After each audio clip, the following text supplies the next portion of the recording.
What up, world? Welcome all to another episode of the Ochoa, presented to you in partnership, as always, with SB Nation's bloggingtheboys.com. My name is RJ Ochoa. You know me, of course, from BTB, and from right here as your humble host on the Ochoa. This is technically our episode for Monday, November 9th, 2020, Sunday, November 8th, 2020, however you want to look at it. It is our official Dallas Cowboys post-game episode here on the Blogging the Boys podcast network. We are streaming this episode live on our YouTube channel, so what is up to our YouTube audience? The Dallas Cowboys falling on Sunday to the Pittsburgh Steelers, 24-19, the final score.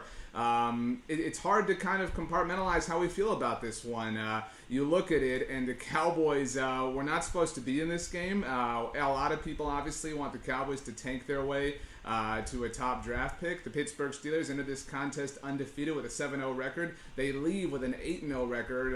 The final score, 24-19. The Pittsburgh Steelers, 355 total yards to the Cowboys, 364. Garrett Gilbert outgained Ben Roethlisberger in that respect. Yards per play, the Steelers had 5.6. The Cowboys a little bit less at 5.1. The Cowboys did have two costly turnovers, although one of them was a little bit up for contention in the end zone, the Garrett Gilbert interception. The Cowboys also dominated in terms of time of possession, 33 minutes and 24 seconds to the Pittsburgh Steelers' 26-36. If you're watching on YouTube, I'm going to roll through some of the highlights from this particular game. Let's get started. Garrett Gilbert early on found CeeDee Lamb for a beautiful touchdown. The first touchdown the Cowboys have scored in 3 games. It was fantastic to see. A big play that we're going to be talking about, though, was the punt return that the Cowboys had. John Fossil got really wild with this one. Cedric Wilson fielded it about the 5-yard line and threw a lateral Music City Miracle style all the way to C.J. Goodwin, who dang near took this thing all the way to the house. There was a penalty that ultimately bumped it back about 10 yards, but this was the creativity we were promised from John Fossil and his special teams unit. The special teams group was also busy on a Pittsburgh Steelers touchdown. They blocked an extra point. The Steelers had missed one earlier in the contest, and a soon moment after that, Rico Dowdle, who a lot of people thought was going to get a lot of time in this game with the questions surrounding Ezekiel Elliott, almost housed a kickoff return. It was really impressive and kind of kept this game a little bit more interesting as the fourth quarter started. What ultimately ended up being the deciding factor, Eric Ebron scored a touchdown, hurdling Savion Smith. CeeDee Lamb almost made it an interesting situation there at the end with the incredible Dez Bryant-like catch. Dez Bryant did find his return to the NFL on Sunday, by the way, playing for the Baltimore Ravens in their win over the Indianapolis Colts. We certainly hope the best for Dez. We're rooting him on, and we hope that, we hope Dez gets a chance to play a little bit more. Maybe he'll get to play when the Ravens host the Cowboys 7 days after Thanksgiving. But let's talk about this game. 24-19, the final score, like we said, and I really, it's hard to know where to start. In fact, let's go to Max McClain on our YouTube live feed. Says, can we start off with an honest opinion of how much the officiating controlled the outcome of that game? It felt like some very, very key stops for the Cowboys were just shut down by the refs. This is an interesting point, and I think this is a fair point. Jalen Smith is not everybody's favorite linebacker. We all know that. Jalen Smith is the subject of much consternation. Jalen Smith is an easy kind of punching bag for a lot of Cowboys fans. I thought Jalen Smith played very well in this particular game against the Pittsburgh Steelers. I thought, in fact, this was the best performance from the Cowboys defense as a whole. This was the best performance from the Cowboys as a whole. But Jalen Smith had 2 really costly penalties that, really kind of ultimately decided this game in some way, shape, or form, if you want to be a little bit microscopic about it. Jalen Smith had the illegal contact that Tony Romo pointed out. Obviously, you can't make contact with somebody after the 5-yard point after the line of scrimmage. And Jalen Smith had the roughing the passer penalty, his hand kind of coming down on Ben Roethlisberger. These are just 2 of the penalties. To Max's point, there were a lot of them throughout the game. And I don't want to be that guy. I don't want to be the guy that blames refereeing and sort of points to that and says that, the Cowboys are robbed, the NFL's out to get the Cowboys. I don't generally feel that way. But this was a very peculiarly officiated game. And there were really questionable reviews, like the CeeDee Lamb catch that we talked about. In fact, let's play the CeeDee Lamb catch again if you are watching on our YouTube live feeds. This is an easy catch that CeeDee Lamb had, and ultimately the refs went and reviewed it, and I don't know why. The refereeing here was definitely suspect. I thought it was fair both ways. I thought the Cowboys, fair both ways is maybe not the best way to put it ultimately. There were a lot of upset people on Twitter and things like that. Larry Eversberg, friend of the show on YouTube, says, tough one to take. RJ badly needs secondary help. And I honestly thought there could have been more penalties in that regard. I thought Jordan Lewis got away with some bump and run. And I thought that, again, penalties, when I mean in that it generally goes both ways, is I think you end up with some calls. I think that some calls go against you. I think it's maybe not an exact 50-50 proposition, but I don't blame officiating for this. I think, and it depends how you look at it. It depends if your team tank. Let's see, Aaron Murphy on YouTube says, realistically, could we see the back of Jalen this offseason if Micah Parsons dropped in their lap? I think the question's saying, could Jalen Smith be gone? Maybe, possibly.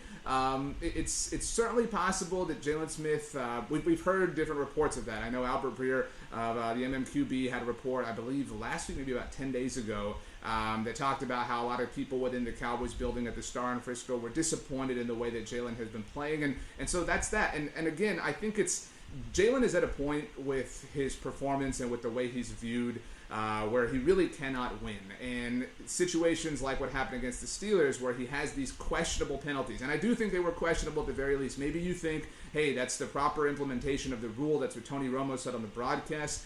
Maybe you feel that way, and I'm not going to disagree with the rule book. I talk about the purple pants rule all the time. But Jalen is at a point where he can't win, and where everything he does is wrong in the eyes of a lot of people, and that's a really rough situation to sort of have. Abel Castro on YouTube Live says, Jalen Smith, Abel, it's family show. We're not going to totally, I think everybody can kind of read between the lines, says he messed up. Again, in a literal sense, he really did, but I thought that Jalen Smith played very, very, very well. Chris Randell on YouTube says, are we starting to see Mike Nolan's campaign to save his job with this game's performance? And I want to talk about that. I think that this was by far the best performance that we saw the Cowboys organization have. This was the best performance that Mike McCarthy had. This was the best performance, certainly, that John Fossil had. This was the best performance that Mike Nolan had. In fact, every Cowboys game, I've talked about this before, I write 5 winners and 5 losers over at bloggingtheboys.com. Make sure you check it out. SB Nation's home for Dallas Cowboys content, the best Dallas Cowboys website on the internet. That's right, the whole internet. And maybe that's possible. I'm not going to be the person, and if you are, maybe you're a little bit more optimistic than me. The Masters is this week, so I understand if you're feeling kind of rosy and green in that respect. I'm not going to go all the way in and say maybe Mike Nolan needs to return, whatever. I think the lone demerit that I'm willing to completely assign to Mike McCarthy so far in his campaign as the Cowboys head coach is the Mike Nolan hire. We have seen, again, this game was really, I don't want to say really good, but to be fair, the Cowboys held an offense in the Pittsburgh Steelers that had been scoring 25 points at will to 24 points, and those 24 points took all of their effort. And so, was it a great and a solid, whatever word you want to use, performance from Mike Nolan's defense? Sure, totally. Was it enough to totally warrant bringing him back? I don't think so. I'm not going to go that far. I do think that we finally got to see the time, because we all know due to COVID that there was no training camp, there was no preseason, there was no real way to kind of install everything, all the OTAs and mini camps that were supposed to happen. That did not happen. And so I do see, and I do think that we're seeing John Fossil's impact take hold. I think we're starting to see Mike McCarthy's impact take hold. I hate to talk in football cliches, but this was a team in the Dallas Cowboys on Sunday night against the Pittsburgh. A lot of fight that showed a lot of will, that showed a lot of backbone, that showed a lot of, no pun intended, steel. And we have screamed that this team and this group was really absent of that. The way that this group got ran over by the Cleveland Browns, the way that this group got ran over by the Arizona Cardinals, the way this group got punched in the mouth by the Washington football team.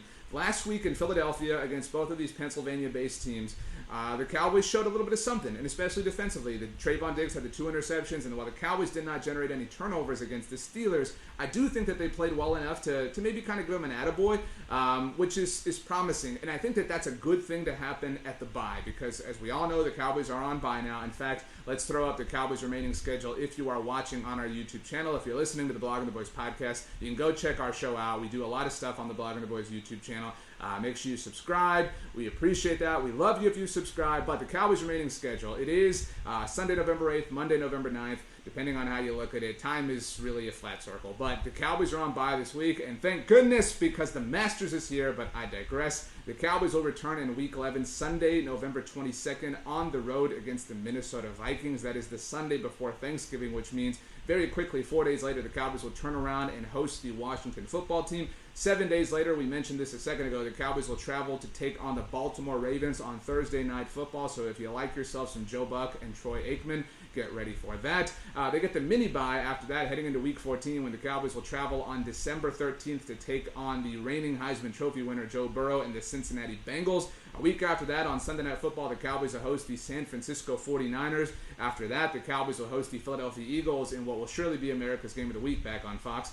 And then in the season finale, the Cowboys will visit the New York Giants. It would be very Dallas Cowboys to not win a game between now and then, to kind of be staring themselves a top 3 pick in the face and then go beat Jason Garrett in a meaningless Week 17 game and knock themselves out of like the top 3. But hopefully that doesn't happen. So ultimately, we said last week that it was difficult to imagine the Cowboys winning another game. And I think seeing this team, I certainly believe that that's possible. I think they could beat Washington. I think they could beat New York. I certainly think they could beat Philadelphia. I don't know that I think they can beat Minnesota. The Vikings have looked fairly strong, certainly as of late, going to Lambeau last week, beating the Lions today. So I don't know that that's possible. I don't think the Cowboys can beat the Ravens, although their offense hasn't looked like it was last year. I don't even think the Cowboys could beat the Bengals right now, but a lot of that is more about who the Bengals are than who the Cowboys are.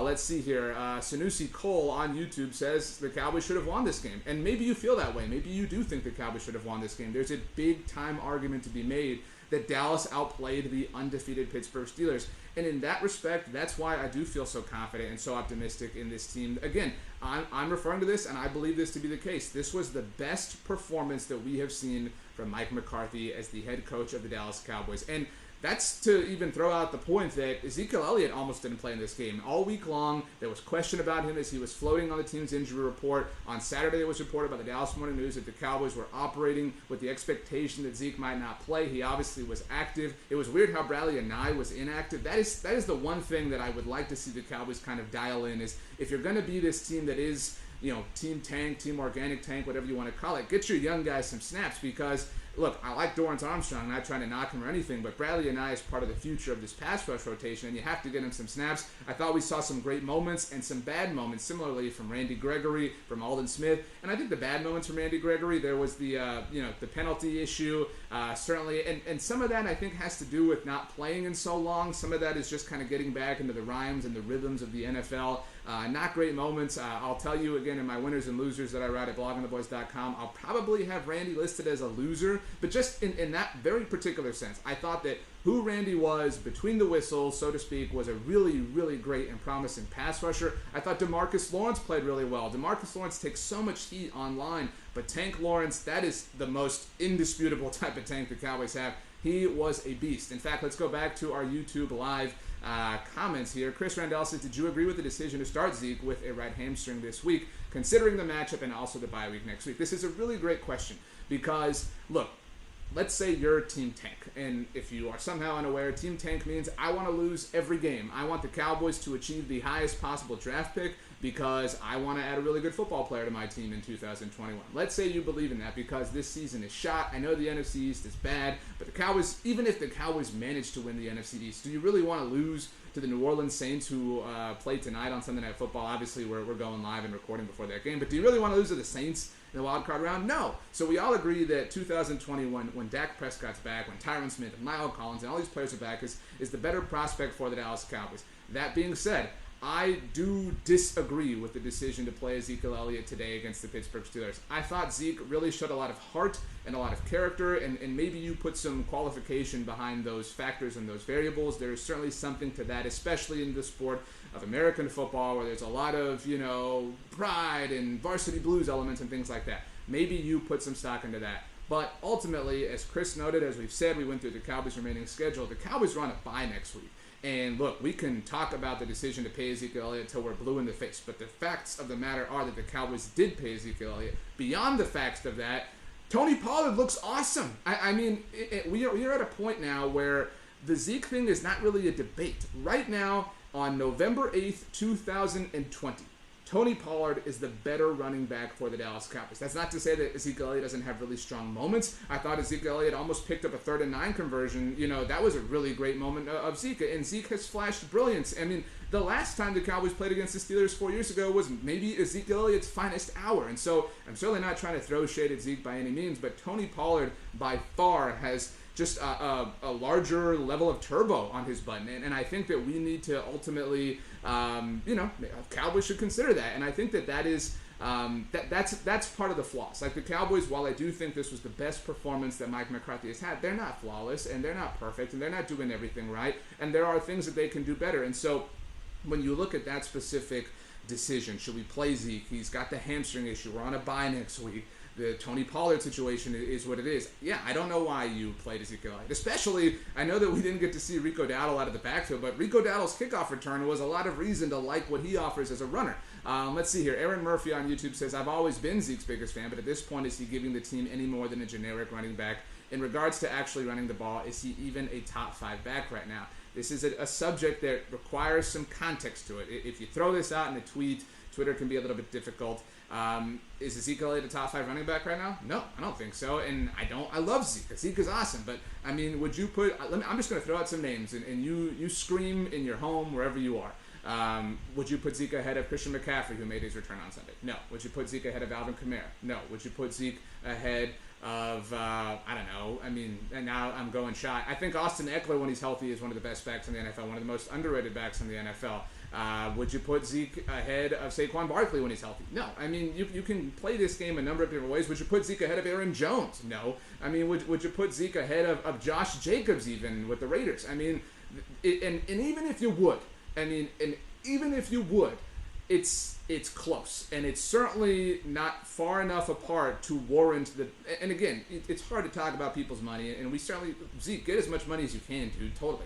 But from a smart way to put your football team together perspective, no, Zeke is not, worth the salary cap hit that he's commanding for the Cowboys, and that's just an unfortunate reality of the business of the NFL. We have seen some of the decisions the Cowboys have made in the past from a financial perspective really weigh them down this season. Obviously not paying Dak Prescott, not that that would have protected him from getting hurt or injured or anything like that, but that decision looms large, although shout out to Garrett Gilbert, we'll get to him in a second. Obviously, they paid Zeke. Obviously, they paid Jalen Smith. And again, I think that trashing Jalen today specifically maybe isn't the most fair thing to do. They didn't pay Byron Jones. That's something a lot of people, have an issue with. Byron Jones, didn't get to see it myself quite yet. We will talk about this, I'm sure, on Monday Football Monday, the show I host on the SB Nation NFL show. Also available wherever you get your podcast. But Byron Jones sure would be nice to have right now. The Cowboys did lose Trayvon Diggs for a moment. We'll see what the issue is there as the week progresses. Remember, the Cowboys are on a bye, so if Trayvon needs some time to kind of heal up and get right, that now's the time to ultimately do that. Savion Smith, it turns out, is not Trayvon Diggs getting hurdled by Eric Ebron, but I digress. Sanusi Cole on YouTube says, overall, Garrett played well. The Cowboys obviously started Garrett Gilbert at quarterback. He of University of Texas fame. He of SMU fame. He of Orlando Apollo's fame. You can go a number of ways when it comes to Garrett Gilbert. And I thought that Garrett Gilbert played very well. This was the first time, I'm honest, maybe since, if you want to call Dak Prescott as a rookie a backup, or Tony Romo in 2006 as a backup, this was legitimately the first time since either of those instances that the Cowboys had a backup quarterback that looked like he could play quarterback in the NFL. Because any time that Tony Romo's backup has been necessary, or Dak Prescott now has had his backups be necessary, it has been really just stumbling through the wilderness. And that was a little bit disrespectful, I think, to John Kitna. John Kitna played really well for the Cowboys, a decade ago, actually. But think about the people that have played quarterback besides Tony Romo and Dak Prescott over the last decade. But, I mean, you've got Brooks Ballorton, you've got, obviously, Kellen Moore and Matt Castle and Brandon Weeden, and here lately you've got Andy Dalton and Ben DiNucci, and those things, and those players certainly did not go well. But, it is, what it is. And I thought that Garrett Gilbert looked like a legitimate, I was going to say special teams, looked like a legitimate and functional quarterback in the NFL. I thought it looked better than that. And I think that, maybe the narrative sort of inducing question that will arise from this game for the Cowboys is, when the Cowboys do visit the Minnesota Vikings 2 weeks from now, would you start Andy Dalton or would you start Garrett Gilbert? In fact, tell us if you're watching live on YouTube, when the Cowboys visit the Minnesota Vikings 2 weeks from now, the Sunday before Thanksgiving, when you've got the turkey in the freezer, you got all the groceries and ingredients ready to make the stuffing or dressing, whatever you call it, when you've got all that set in your house, would you want the Cowboys to start Garrett Gilbert or Andy Dalton? Because I understand if you think that Andy Dalton didn't get a fair shake. That is a fair line of thought, because Andy Dalton's lone full game for the Cowboys was the first one without Dak. There was a lot of figuring out, a lot of, looseness to shake off. That makes sense, and the Cowboys obviously did not perform well on Monday Night Football against the Arizona Cardinals. Andy Dalton obviously got hurt in Washington, but before he got hurt, things were not looking very well. I mentioned it a second ago. Think about this for a second. The Cowboys scored a touchdown on the drive that Dak Prescott was hurt on in Week 5 against the New York Giants. We know that. So not counting that touchdown, the Cowboys entering this game against the Pittsburgh Steelers had 1 touchdown. Andy Dalton and Amari Cooper hooked up in garbage time against the Arizona Cardinals on Monday Night Football. They did not score a touchdown in Washington. Obviously, after Ben DiNucci came in, they did not score a touchdown last week in Philadelphia with Ben DiNucci for the entire time. Garrett Gilbert had a touchdown. In fact, we have it right here. If you're watching on YouTube, Garrett Gilbert found CeeDee Lamb for a touchdown. Do you know how awesome it was to see CeeDee Lamb just be active again? And a lot of that has to do with the fact that there was functional and legitimate quarterback play for the Cowboys in this particular game. And so, is it fair to say that Garrett Gilbert has outplayed Andy Dalton? Maybe that's fair. But it's also fair to say that, Andy Dalton needs another shot. Let's see. Let's go to our YouTube comments. Omar says, a lot of people referring to Garrett as GG. I like double G, personally. There's a lot of G's going on with Garrett and Gilbert and Greg. So, I like the double G situation. So, Omar says double G over Dalton. He's burnt. V-May94 says Gilbert. Omar says Dalton sucks. I don't think that's fair. I don't think we've seen enough to say Dalton sucks. Perhaps you feel like the Cowboys should play Garrett Gilbert. I'm not going to disagree with that assertion. But I don't think we've seen enough to say outwardly that Andy Dalton is bad or Andy Dalton is poor or Andy Dalton sucks. There just isn't enough data there. The sample size is far too small in terms of who Andy Dalton is as a Dallas Cowboys quarterback because he got hurt in Washington. But I will say this, and I made this point in an earlier podcast on the Blogging the Boys podcast network last week. If I was head coach, I would not start Andy Dalton in on the road against Minnesota for a very particular reason. And a lot of it now obviously has to do with the fact that Garrett Gilbert has been playing well. But think about this. That game, and we'll throw up the remaining schedule again for you so you can see it right here. The Cowboys visit the Minnesota Vikings on Sunday, November 22nd. All right? They host the Washington football team, the team that Andy Dalton was injured against, on Thursday, November 26th, obviously Thanksgiving Day. That is 2 games in 5 days for Andy Dalton, who is coming off of not only having had a concussion, but coming off of being on the COVID list. I would not want to throw Andy Dalton into that firestorm right away. If you want to start Andy Dalton on Thanksgiving Day, that's fine. In fact, there's some merit to that. Mike McCarthy was asked this week in his press conferences about the 1971 Dallas Cowboys and how Tom Landry alternated on plays and series with Roger Staubach, who, by the way, a little birdie told me that Roger Staubach will be on the Blog of the Boys podcast network this week, so make sure you subscribe. We are available on all major podcast platforms. Search for Blog of the Boys. Leave a rating, write a review if you want to hear Roger the Dodger on Veterans Day. But Tom Landry very infamously rotated between Roger Staubach and Craig Morton, and Mike McCarthy joked about that, said he didn't want to do that. But if you wanted to throw Garrett Gilbert out, double G, against the Minnesota Vikings, be my guest. And then if you do want to play Andy Dalton, I think it's smart to wait that particular time because, again, let's be real here, it's not like the record is important for the Cowboys. So if you play Andy Dalton on Thanksgiving Day, he gets a full 7 days to get right, to get healthy, to put his body back in the routine because he hasn't played a lot of football this year, obviously.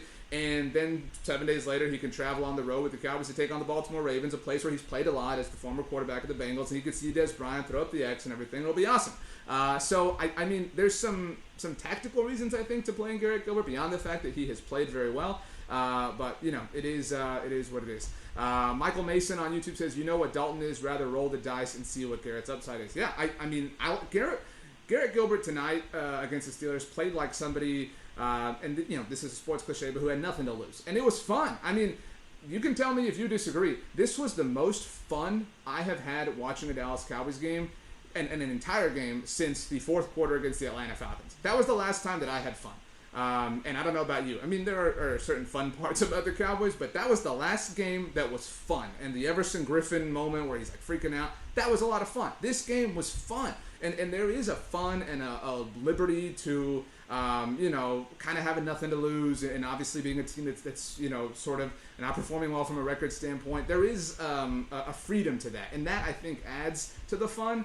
But I thought that Garrett Gilbert kind of steered into that, and I thought that was really cool. Again, the Dallas Cowboys took the Pittsburgh Steelers to the brink. I mean, it took the summing of all energy and the digging of the bottom of the barrel for the Pittsburgh Steelers to have a chance in this game. Again, the Cowboys beat them in terms of time of possession with not really running the ball super effectively. The Cowboys had more total yards than them, and yet they only lost 24-19 with, as we've all mentioned, some really suspicious refereeing and officiating and penalties, whatever you want to call it. And so, ultimately, I'm proud of the Cowboys, and I know that's a weird way to put it, but and I don't mean to say our expectations are lower, because people will say, when did the standard change?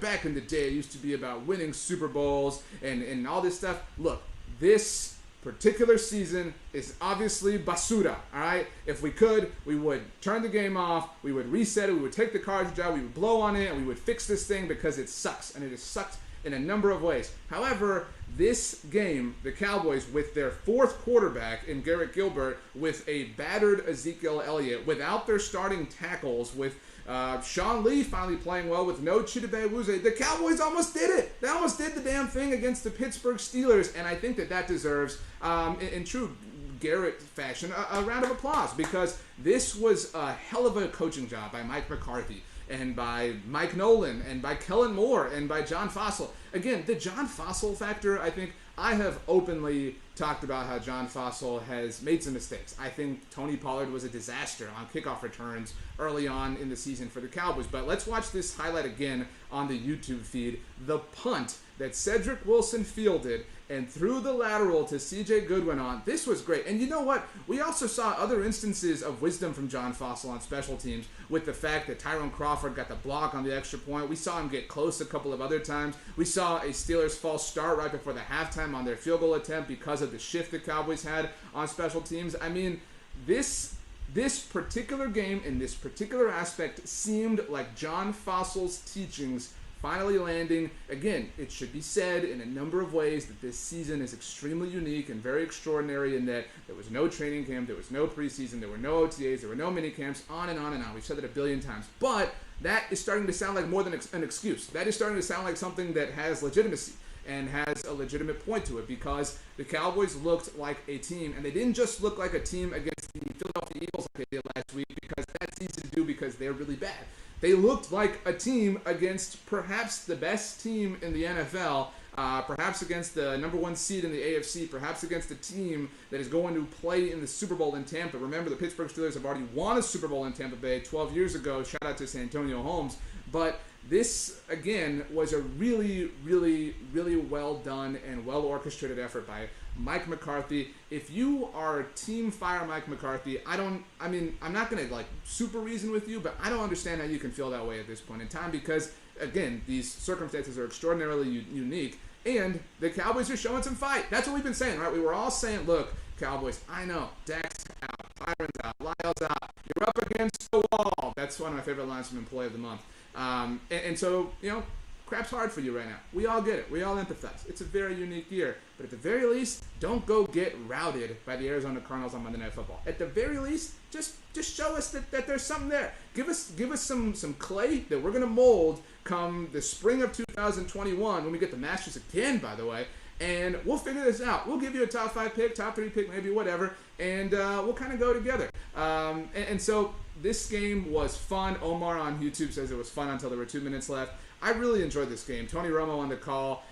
James Adams says Romo is very biased when it comes to the Cowboys. Look, I've said before, I've gotten dragged for this opinion online. I do think that Chris Collinsworth is the best color analyst on television, but Tony Romo, I think, is anything but biased.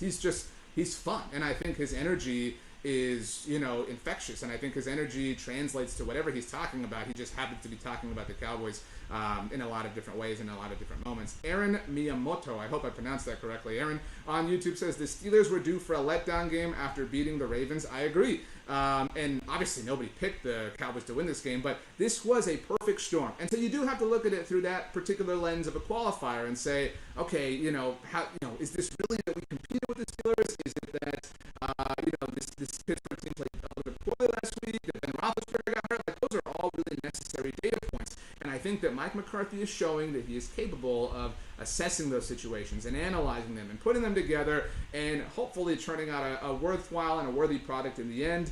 The Cowboys lost, and that sucks. They're 2-7. We won't get to see them for 2 weeks. And like I said, the Masters is next week, which will help us bide our time.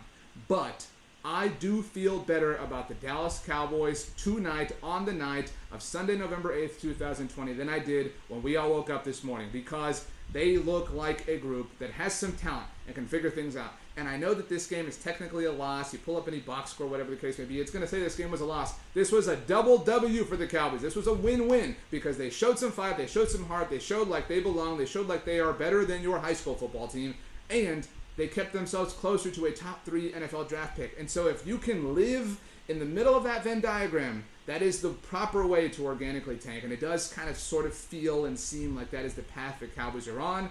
2-7, we didn't expect we would be here, but if you're going to be 2-7, this is the way to be 2-7. So shout out to the Cowboys for at least identifying that. We appreciate everybody who joined us for the live stream on the Blog of the Boys YouTube channel. Make sure you subscribe to the Blog of the Boys YouTube channel. We put out videos all the time. We'll have some film reviews, some recaps, some discussions. Our podcast coming out here. So if you haven't subscribed to the BTB YouTube channel, make sure you do that. Speaking of our podcast channel, you can subscribe wherever you get your normal podcasts. We put out an episode every 12 hours, so you are always caught up when it comes to America's team. We are available on all major podcast platforms.